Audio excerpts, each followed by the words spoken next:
Hola, buenas tardes. Soy estudiante de primer año de la carrera de Criminología y Criminalística en el Tecnológico Playacar. Mi nombre es Bianca Aleli Castro Martínez y esta tarde les voy a hablar sobre el tema de las tendencias actuales de la criminología, de la materia enfoques actuales de la criminología.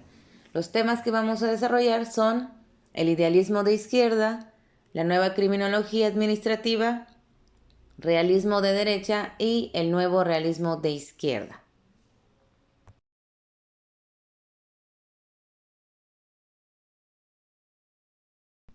La criminología asume como objeto de estudio el análisis del delito, el delincuente, la víctima, el control social, la inclusión de la víctima, el control social y procesos de reinserción son los más recientes para ser estudiados. La función está dirigida esencialmente a explicar y prevenir el crimen e intervenir en la persona del infractor. Se interesa más en prevenir el delito que en castigarlo, es decir, que tiene la orientación prevencionista. El idealismo de izquierda es una propuesta de vincular la teoría con la práctica e incorporar un análisis de los procesos sociales, tanto macro como micro, poniendo especial énfasis en aquellos sujetos y grupos directamente relacionados con el fenómeno criminal, es decir, los más vulnerables, como lo menciona el autor Matthews en 2014. Podemos ejemplificar esta corriente con la intervención de la sociedad a través de instituciones que se enfocan en el sector vulnerable, lo que es en individuos que presentan pobreza, necesidad de migración. En sí, cualquier necesidad podría ser un móvil para que el individuo pueda cometer un acto dentro de lo moral o lo ilícito. En nuestros términos, tocando el tema de la nueva criminología administrativa, tenemos que saber que esta corriente surge como una creación al movimiento de realismo de derecha. En Estados Unidos, respondiendo a la postura de Reagan, se manifiestan Tony Platt y Paul Takhigi. En Inglaterra, sus grandes expositores son John Lea, Jock Young, Richard Kensey. Si bien coinciden con la criminología marxista, en la que la delincuencia convencional es un problema principalmente de sectores vulnerables y desfavorecidos de la sociedad, pero por cuestiones estructurales comienzan a marcar un distanciamiento con esa corriente, al considerar que tales cambios estructurales deben darse de manera paulatina debido a que los cambios sustanciosos empiezan por las pequeñas acciones, tendencia que rechaza la criminología tradicional considerándola aún en la fase positivista. Sus labores se hallan todavía, como sus seguidores mismos lo afirman, en la etapa crítica de aquella corriente clínica. Para los autores Walton y Young, los postulados de esta tendencia son: la criminología debe ser estudiada socialmente para liberarla de las viejas concepciones biológicas, psicológicas y psiquiátricas, propias de las superadas corrientes de sabor positivista. El delito no puede estudiarse a partir del delincuente, porque éste en nada se diferencia del no delincuente. La criminología actual se ocupa de los actos considerados como delictivos por el hecho penal.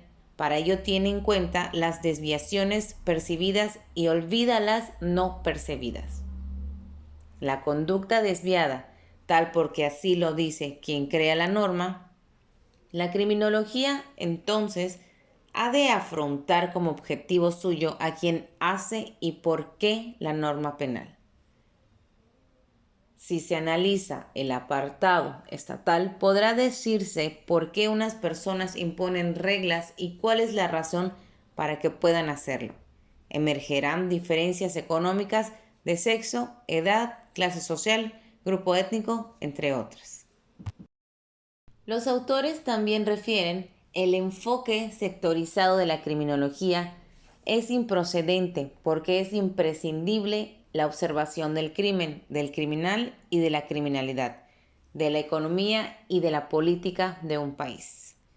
Así bien, se requiere no solo una teoría completamente social, sino una sociedad en la que los hombres sean capaces de afirmarse de una manera completamente social. un estado de libertad en relación a las necesidades materiales, al incentivo material, una liberación de las constricciones de la producción forzada, una abolición de la división del trabajo forzoso, en un estado social, política y económicamente inducida de criminalizar la desviación. Esta corriente se ve materializada en la emergencia y creación de nuevos riesgos a la seguridad, sean o no reales. Para ejemplificar este concepto, podemos referir que la migración, el terrorismo, las drogas, otros factores, son elementos que existen en sí mismos, pero son manejados bajo una esencia de alarma social, para que el mismo Estado justifique el severo control ejercido a la sociedad, lo cual ha permitido el gran auge de las tecnologías de vigilancia, como lo son las cámaras de circuito cerrado, radares, intercepción de comunicaciones privadas y la vigilancia satelital, entre otras cosas. Ahora bien, entrando al tema del realismo de derecha, podemos referir que es una corriente que surge en los años 80 en Estados Unidos, dentro del contexto de Reagan y Thatcher. Dentro de esa lógica de poder que imperaba, se prevalece la represión, el aumento de penas, mayores sanciones y mayor intimidación, bajo la premisa de ley y orden. Específicamente en la criminología, los problemas no son cabalmente filosóficos, sino que se abocaron a las cuestiones criminológicas cotidianas, casi enclaustradas en la delincuencia predatoria callejera. No por esa superficialidad dejan de aportar datos y experiencias de sumo valor práctico e interesantes científicamente. Su campo de acción se acota a una criminalidad visible, casi tocable con las manos, aunque sin revisar otros aspectos sociales y culturales relacionados con la criminogénesis, por el autor Aller en 2011. El objetivo principal del realismo de derecha es el control y la prevención del comportamiento delictivo, es decir, se debe evitar que los delincuentes infrinjan la ley penal y ser castigados si lo hacen. Hay poco interés en explorar conceptos de poder y estructuras en la sociedad. El realismo de derecha tiene su origen en la teoría de control y como tal se relaciona con teorías funcionalistas del crimen. Se dice que hay tres tipos de control. El control directo, que es mediante el cual el castigo se amenaza o aplica por comportamiento ilícito y el comportamiento es recompensado por los padres, la familia y las figuras de autoridad. El control indirecto es por el cual un joven se abstiene de la delincuencia porque su acto delictivo puede causar dolor y desilusión a los padres y otras personas con quienes tiene una relación cercana. El control interno, por el cual la conciencia o el sentimiento de culpa de una persona le impide participar en actos delictivos. Y por último tenemos el nuevo realismo de izquierda. Sus representantes son los académicos Richard Kinsey, John Lea, Roger Matthews, Geoff Pearson y Jack Young.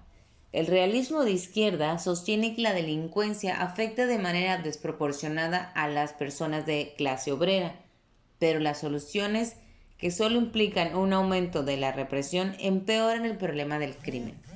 En cambio, sostienen que la raíz de las causas de la delincuencia se encuentra en la privación relativa. A pesar de que las medidas preventivas y la vigilancia son necesarias, estas deben ser controladas democráticamente. En el escrito ¿Qué hacer con la ley y el orden? De 1986, Young y Lea establecen tres principales políticas para el realismo de izquierda. La primera es la desmarginalización, que quiere decir los realistas están a favor de alternativas a la prisión. Esto es, medidas tales como órdenes de servicio comunitario, restitución a las víctimas y la expansión de la liberación de la prisión. Se debe dejar de lado la connotación moral en el tratamiento del delito y las instituciones deben concentrarse solo en la impartición de justicia. La segunda política es la disuasión preventiva. Las precauciones ambientales y públicas contra la delincuencia son a menudo despachadas por los idealistas de izquierda y los reformistas como no relacionadas con el fondo de la cuestión o distracciones de las preocupaciones reales. Por el contrario, la organización de las comunidades en un intento de adelantarse al crimen es de suma importancia. Y la tercera política es el uso mínimo de la prisión. Las cárceles deben ser utilizadas únicamente en aquellos casos de que exista peligro extremo para la comunidad. La vida en su interior debe ser tan libre y normal como sea posible. Tal exigencia no es meramente humanitaria. Se basa en el hecho de que el resultado de la experiencia de reclusión es producir ciudadanos más vulnerabilizados y criminales endurecidos. Y bueno, pues con esto damos concluido el tema. Les agradezco su atención. Mi nombre es Bianca. Nos vemos en el siguiente post.